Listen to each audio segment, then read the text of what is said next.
ട്രെയിനിൽ അങ്ങനെ വെറുതെ ഇരിക്കുമ്പോഴാണ് കേട്ടോ ഒരു സൗണ്ട് കേട്ടത്.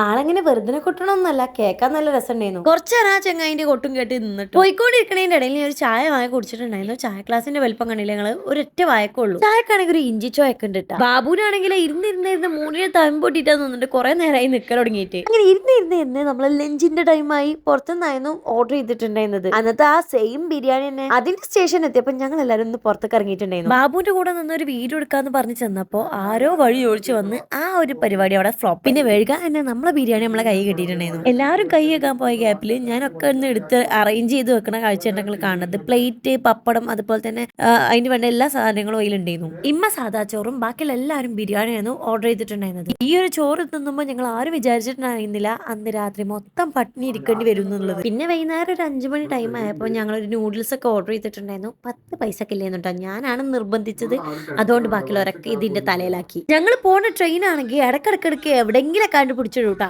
ആ പോണ വഴി എവിടെയോ നിർത്തിയപ്പോഴാണ് നിറച്ചും കുരങ്ങന്മാരെ കണ്ടിട്ടുണ്ടായിരുന്നത്.